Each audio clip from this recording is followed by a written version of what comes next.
Hey everyone, this is John, and today I wanted to cover this little question I found on my math textbook, and it's part of the curriculum of Ontario Grade 12 Calculus and Vectors. And the thing about this is that we don't have integration in our curriculum, and we are somehow expected to know how to get the antiderivative without even learning it. So because due to the lack of teacher's explanation and everything, and as a person who took AP Cal BC and received a top score, I wanted to quickly go over this problem with you guys just to kind of help you understand, right?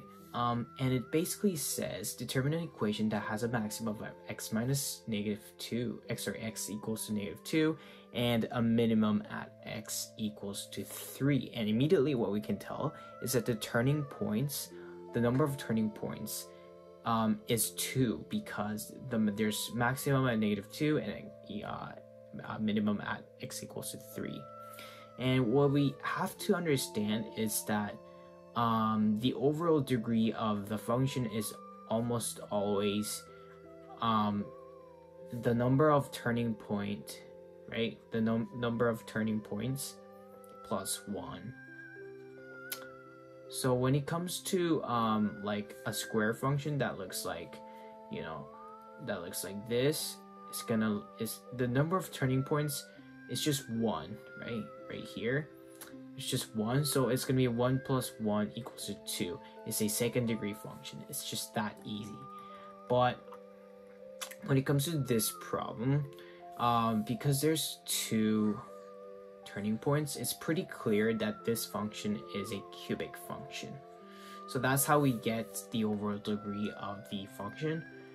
And after that, what we basically have to do is we have to let me erase this real quick. We have to draw a graph. And in this case, we're going to draw a graph of the original function, which is going to lay on -2 and 3. So it's going to look something like this.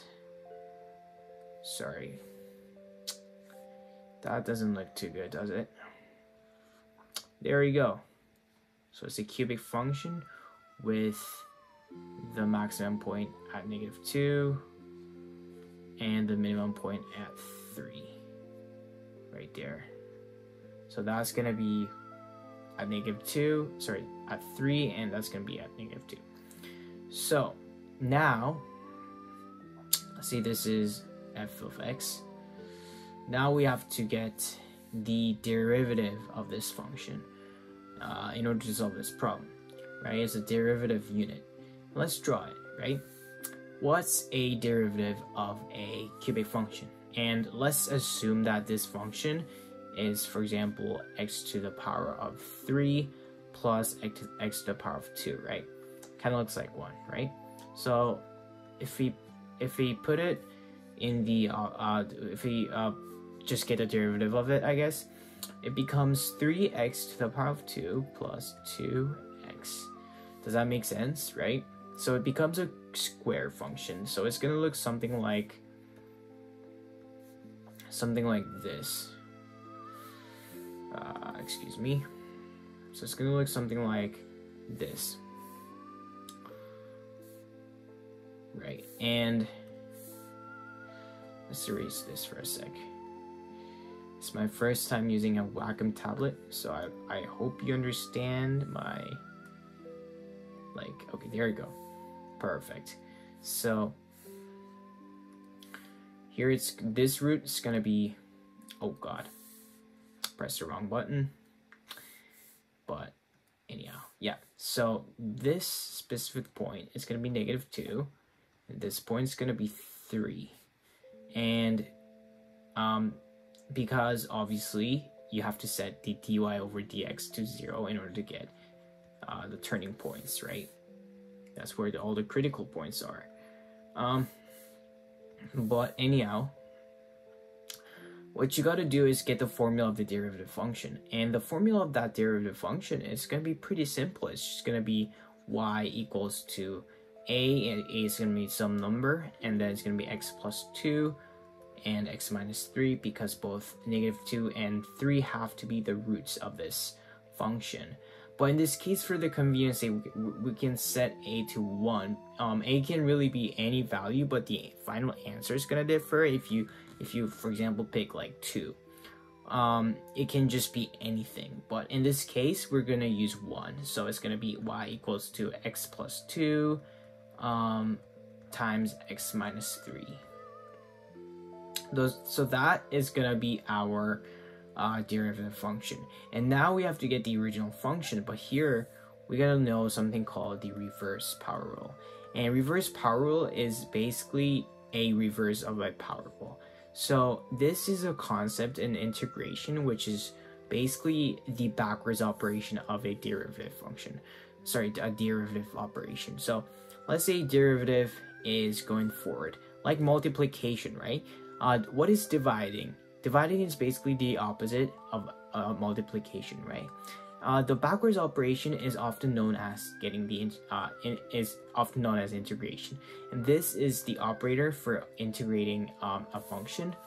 We also explain this process as the getting the area under the curve, and you're gonna learn later in university about how the backwards operation of a derivative is related to the area under the curve.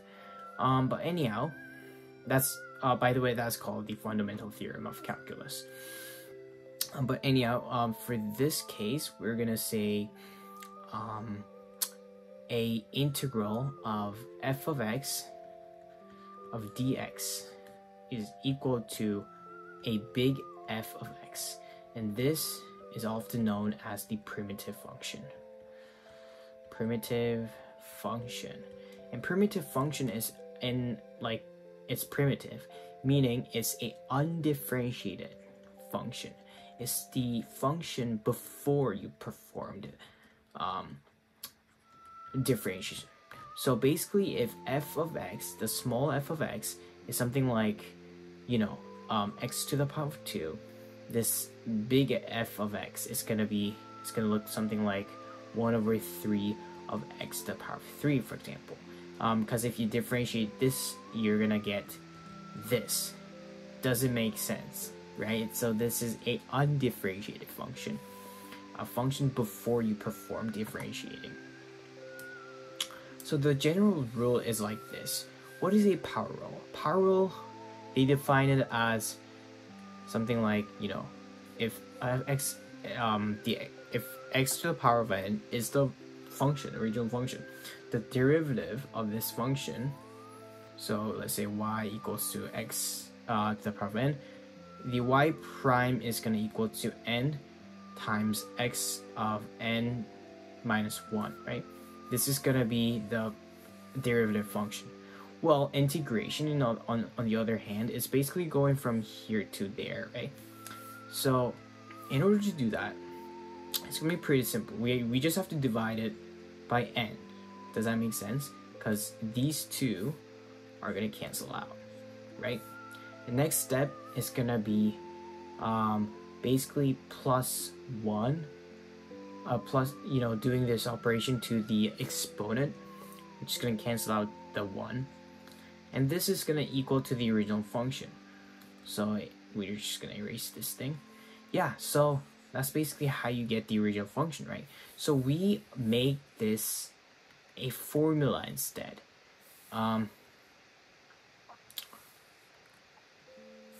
So we make this